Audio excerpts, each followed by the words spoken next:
And hello, everybody, and welcome. My name is Wendy Delph, and I'm the UK lead for the Visible Learning Programme. Today, I'm joined by Katie Elkin and Danny Towell, and they are from Bridge Schools Trust in Cornwall. I worked with the Trust between about 2016 to 19 on their Visible Learning Programme. And today, Danny and Katie are going to chat with me about that time, talk about the programme, the impact it's had on the pupils, and how they integrated it and continue to use it in the Trust. So welcome, Danny. Welcome, Katie. I believe we're going to start with some slides, so I'll just bring those up. You're going to tell us something about the journey that you've been on. Yes, our trust was really lucky. We had the Visible Learning Programme. We're a school of 14, a trust of 14 primary schools, and I lead English across the trust. And it was really exciting because the programme gave us that opportunity to stop and to reflect and to look at practice and to identify areas that we wanted to improve. So it's not very often that you get a chance, especially across a whole trust of schools, to do that and to look at the research alongside it. So the first thing that I think was a significant part of the journey was the role of the impact coaches. So I became an impact coach, and then I was able to mentor other impact coaches in other schools. And that really was really key to the beginning of the journey and to the development of the action research. What we really liked about it was that it is a research-based approach, and that some of the texts that were recommended and the books and the literature that went with it, for me it was English, so I looked at texts like Visible Learning with Literacy by Fisher, Frey and Hattie, and we looked at those together as impact coaches, and then we stopped, we looked at our data, and we identified a knotty issue with English, something that, you know, we really wanted to get to the bottom of and improve, and start to listen to the voices of all of the staff and the pupils and the parents. And then the Visible Learning Programme then gave us the diagnostic tools to then start looking at really, you know, digging deep into what it was that we could do to sort of start those discussions, those really high quality CPD and kind of reflective discussions about what we could do to improve that area. And I would also say that, you know, on our journey, it also gave us the opportunity to explore new pedagogical strategies based on those conversations, based on what the data was starting to say, and then to work together. And that really was how then the journey became from identifying an area to developing our kind of CPD and our knowledge and our own upskilling, our kind of knowledge about what the research was saying, and then aiming towards a kind of shared language for learning. So what does a year's worth of progress look like for a year's worth of learning? And that we then had that shared language in order to embed a shared philosophy. So hopefully that gives you the kind of overview of where it began, and then how we've kind of moved as a school and as a body of schools and a body of professionals. Yes, and I think when I first started with you, the MAT was relatively new. So the idea of a shared language or a shared philosophy wasn't really there. And I think the Visible Learning Programme, I know talking to Adrian Massey, your CEO, it was kind of like the glue that was going to hold the 14 schools together, so that you felt that sort of holistic approach to what you were trying to achieve. Katie, I know we've just talked about the strategic overview, but I think as well, you're going to tell us a little bit more about what that looks like in the classroom from a teacher perspective. Yeah, so I'm going to speak on behalf of my role as a classroom Key Stage 1 teacher, but also as a school leader and assistant head teacher who's kind of been leading, impacting and teaching across the school. So engaging with the Visible Learning Programme has been really challenging but highly rewarding. It really is never ending, the sense of it's something that as teachers and leaders we keep coming back to in order to improve the outcomes for our children. As classroom teachers and leaders, it's really easy to be wowed by the latest must-have or must-do in the classroom. And there are so many CPD opportunities out there for people to buy into. But the best thing about visible learning is that the heart of it lies really highly regarded CPD and pedagogy to really help raise those standards and outcomes for our children. And one of the most fantastic elements of the programme is that it provides teachers with the dedicated time, space and security to kind of pause and have a think about what's happening and whether that is having a high impact. And rather than one person sort of receiving that CPD and then coming back and filtering it across the school, everybody is on the journey together and everybody is getting those same messages, which means the impact is a lot greater. It's given us loads of opportunities to collaborate both within a school but also across our trust as well. And obviously, as teachers, we are under huge time restraints and we want an extra 5 hours in every day so we can cram everything in. But the Visible Learning Programme has really encouraged us to stop and think about what has the most impact on our children so that we can maximise on the things which are going to make the difference. It also provides lots of opportunities, like Danny was saying, for impact coaches to help develop leadership across the school as well. So for our children, the programme has developed opportunities for us to give practical activities for our children to help them explain what makes a good learner through specific learning to learn lessons. So tied in with this, we use the use of learning characters, which have really given our children a tool to be able to talk about their learning with as well. So as a team, we decided on the key learning skills that we value as a school, and we wanted our learners to be curious, creative, excellent, responsible, determined, and enthusiastic. So we assigned these values to learning characters. This then gave our children an age-appropriate language to talk about the important skills when being a successful learner. And as part of this, we've also built on pupil leadership opportunities because we also have learning ambassadors that now are able to guide, coach, and promote those learning values amongst their peers across the school. So the language for learning created through the Visible Learning Programme has really encouraged our children to truly value the ups and downs of learning. Pupils now value the messiness of learning and how fantastic it is to be stuck, because that is an important part of learning those new skills and knowledge. They really understand the importance of not being able to do something yet, which means they aim high with their ambitions. And they're regularly saying things like, I can't do this yet, or I'm struggling with this and I haven't grasped it yet. So it's that aiming high ambitions as well. We also wanted our children to be a little bit more independent when learning. So we spoke about to our children, what do you do when you don't know what to do? And the Visible Learning Programme really helped our children sort of feel confident with this as well. And I think that one of the things that is really impressive as a classroom teacher is you're talking not as a year 5 or 6 teacher, you're talking as a Key Stage 1 teacher. And this, this works, doesn't it, for very young children as well as the older children as well. Yeah, it really does. And our children now, not only are our teachers focused on progress, so, it's not all about attainment, it's about those children making progress from their starting point, but our children are talking about progress as well. So you go into our year 5 and 6 classrooms and they're talking about finding their weakness and destroying it so that they can make that progress and move forwards. It's given us loads of opportunities as well to experiment with the best ways to provide feedback and encourage our children to celebrate their achievements and identify their next steps in learning as well. So on to the next slide. Yep. Before visible learning, it would be fair to say that our children often saw lessons as unconnected sort of individual units of learning. And the programme inspired us to find a way of organising learning into like a visible learning journey so that children could see it as a process with an inspiring outcome to motivate and engage pupils. So here's a little video sort of just explaining how that works in our school. And it's great that we've managed to capture this as a video, because I think one of the great things is that we talk about visible learning, but still teachers want to know what it actually looks like in the classroom. So let's see if we can get this video up.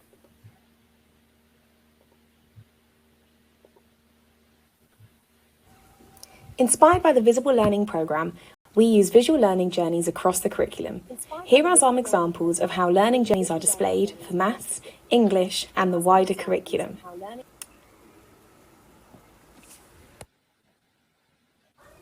They show a sequenced series of learning objectives. They're included in the children's book so that the children can refer back to them. By sharing the journeys with the children, they're able to talk about what they are learning rather than just what they are doing. These learning journeys are also shared with parents on our school website.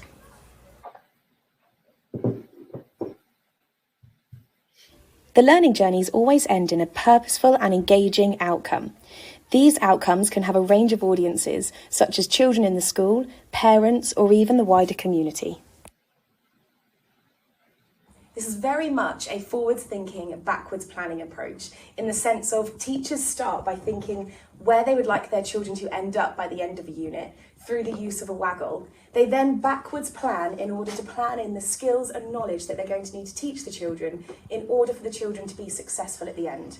Whether this is being able to add and subtract and count money within maths, or write a non-chronological report in English, or perhaps put together a performance in topics.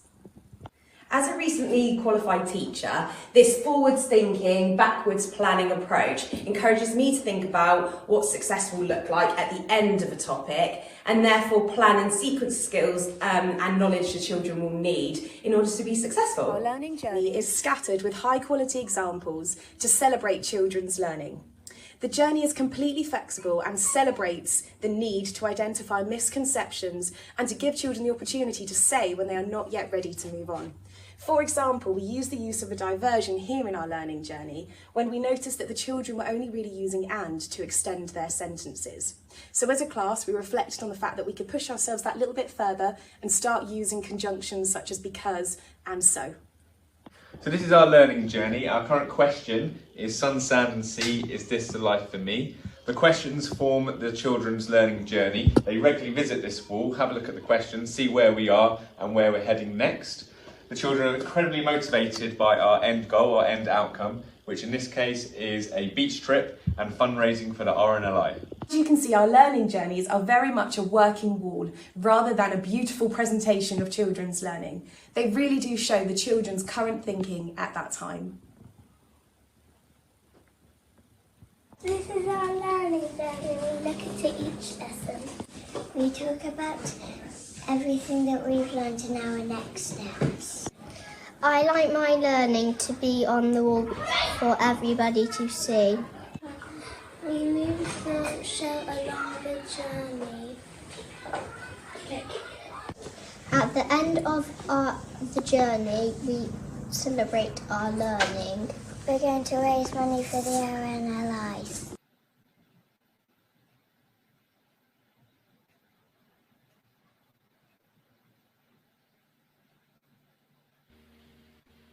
That was just brilliant, Katie. Fantastic that we've managed to sort of capture some of the things that have been happening in your classrooms. I know that, Danny, you've been talking very much about the strategic role of visible learning. And maybe you can just sort of unpack that a little bit more for me.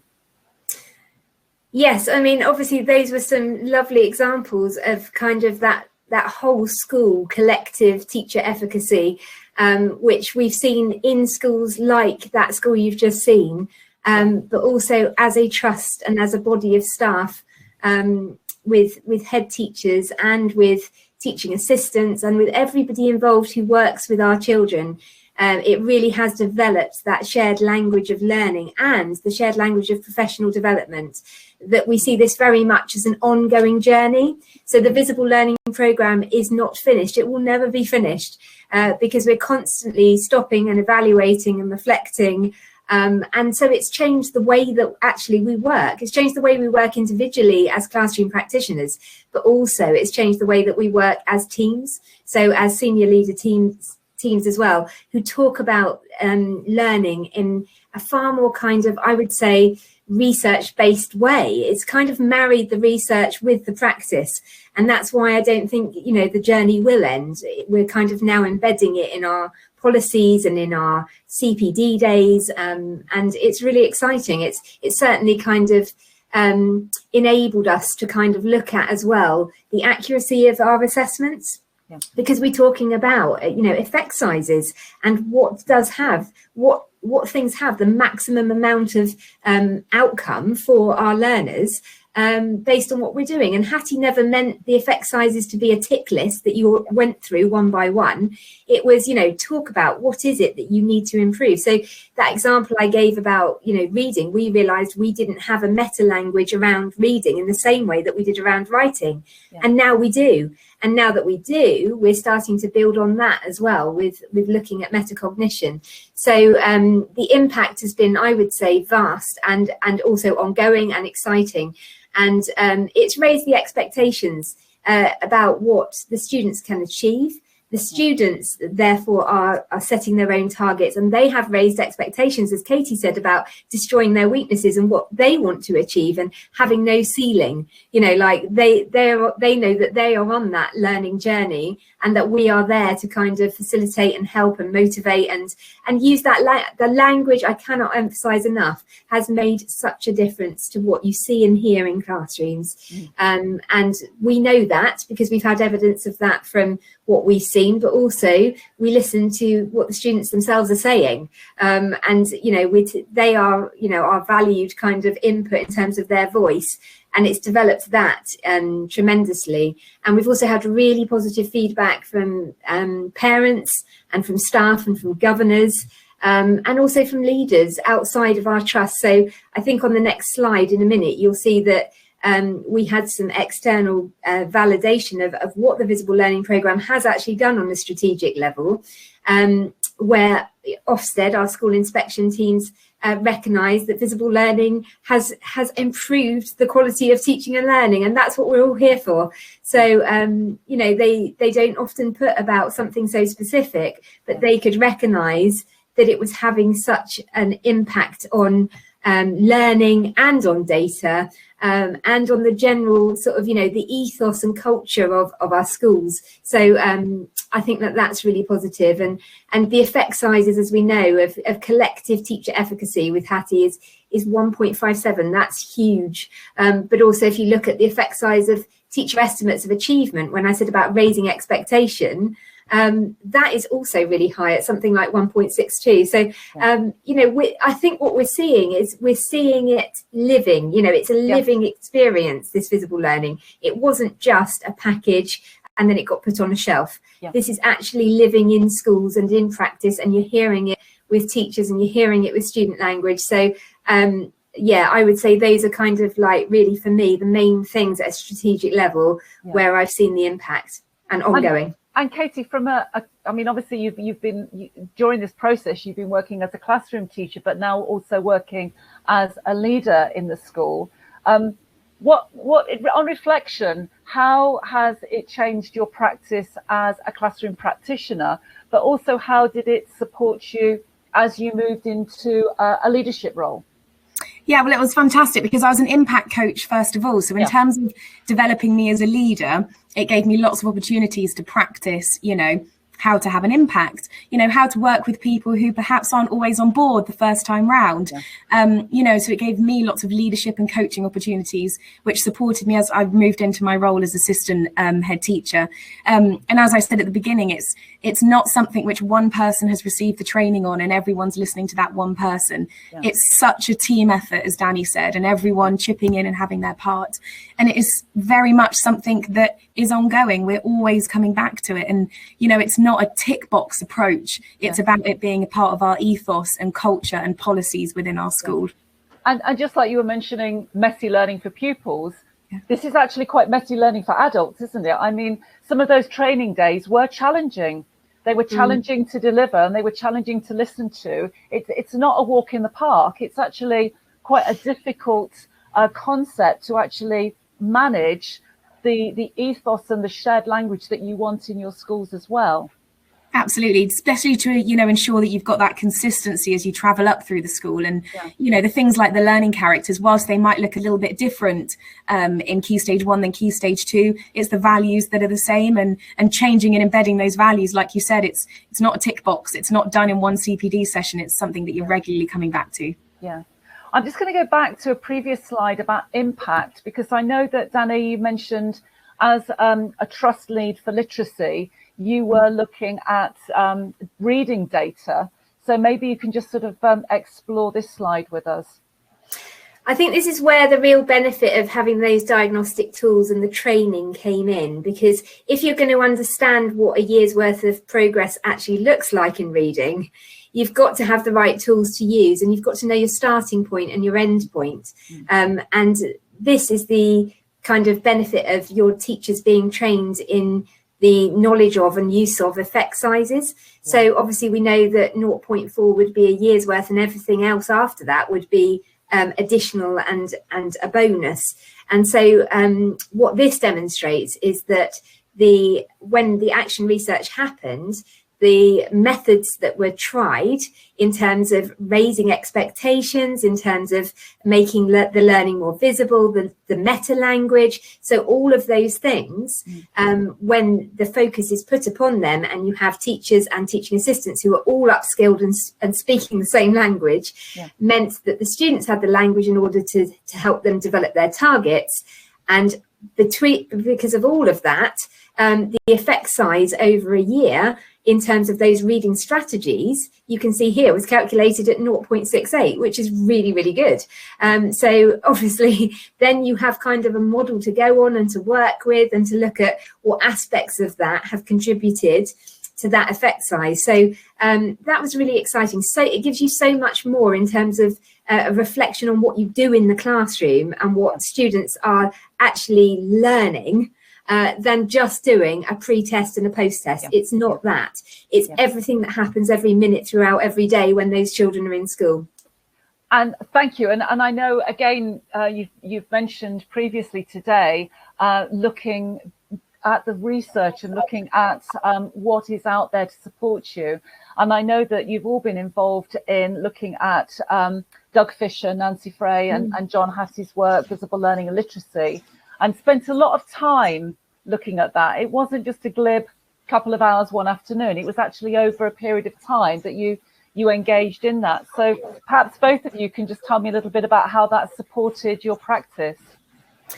I mean, strategically, and Katie will speak in a minute because she was one of the impact coaches working across the trust and sort of looking at the literacy and the reading with me. What I found really inspiring in those texts was the fact that it was the research with the practice. It doesn't matter where you are in the world. It was about good pedagogical structures and beliefs and kind of then what do those look like in a classroom?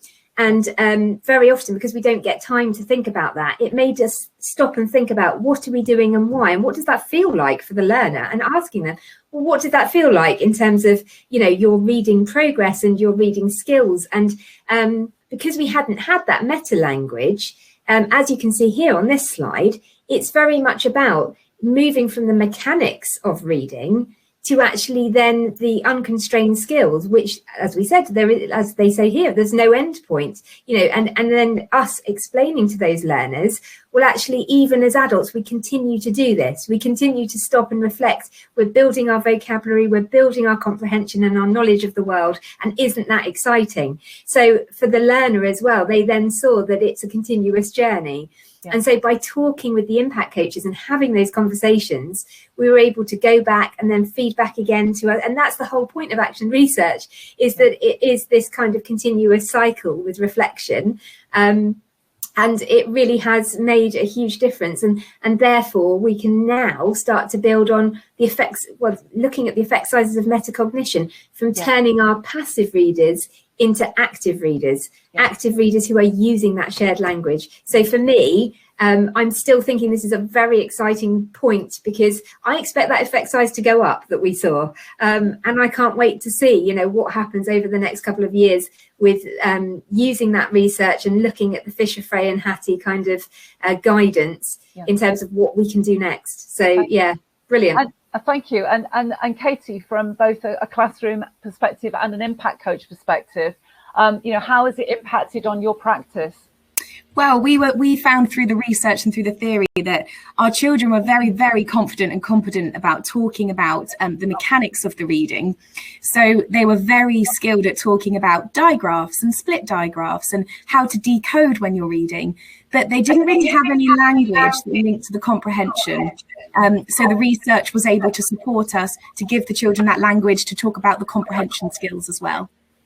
Fantastic. So what I need to ask is about next steps, because both of you have mentioned, a lot of time, a lot of energy, investment in this process, and that it's ongoing. It hasn't stopped, even though the official program no longer sort of exists. We're no longer training together. So what are the next steps? Danny, we'll start with you, and Katie come in afterwards. Yes, so obviously I think, teacher CPD, and again, it's raised the profile in our trust of why teacher CPD is so important and why it needs to be something that is living and breathing in schools, and not just one teacher sent out on a course, comes back, maybe some of it gets kind of shared and shown, but some of it gets put on a shelf. That needs to continue in terms of when we have new staff come in, that they have that CPD about the sort of philosophies and the ethos and what the Visible Learning Programme has done and continues to do. So I think that is really key. I think we continue to use the impact coaches in terms of looking at what's happening, what's working, are there any other areas? Because although we've talked about English, I would say that generically this could apply to any subject, and curriculum is really important in our primary schools. And so I would be expecting to see this developed across all curriculum areas in terms of the impact and a year's worth of progress for a year's worth of learning. I think that's kind of where it's going in terms of sustainability and continued kind of reflections. I also think that in terms of English, for example, we continue to look at the research, because again, there are so many things that could continue to improve outcomes for our learners. So if we take reading as that example, now we've got the shared language, we're now looking at the reciprocal teaching. And again, the effect sizes of reciprocal teaching, reciprocal reading. We're using the book at the moment that John Hattie wrote a foreword to, which is all about comprehension, and the model of reciprocal reading, which came out in 2018, which was based on the reciprocal work that has been done sort of 20 years ago, but continues to build on that with the latest research. And that, again, that's where we're going. We want to know, what impact can reciprocal reading have now that we have that shared language? I mean, we've already started to sort of put that into practice in our schools, but it's a case of watch this space, really, because I can't wait to then evaluate the data and look at that. And again, that reciprocal teaching style used across the curriculum, wow, that can have a massive effect. So that's kind of where we're going next with it in terms of teaching and learning. And including the pupil voice in that, really key. So making sure that it's still not a kind of top-down, done-to approach, that it's everybody, that collective teacher efficacy, which means listening to your learners as well. So essentially, for me, continuing to marry the research with the practice, evaluate it, and then celebrate the successes. Fantastic. Katie, last word, sustainability and next steps. I agree. Like Danny said, it's really kind of keeping that spirit of visible learning alive, with new staff coming in, new children coming in, making sure we're constantly reevaluating the impact that we're having as teachers, as leaders, and just keeping that message going. Fantastic. It's been great catching up with both of you again, and I know that I can't wait to get back into your schools, have a look at what's going, and talking to your wonderful pupils as well. So until that day, thank you so much, Katie. Thank you so much, Danny. Lovely to see you. Bye, everybody. Thanks a lot. Thank you. Bye. Bye. Thank you.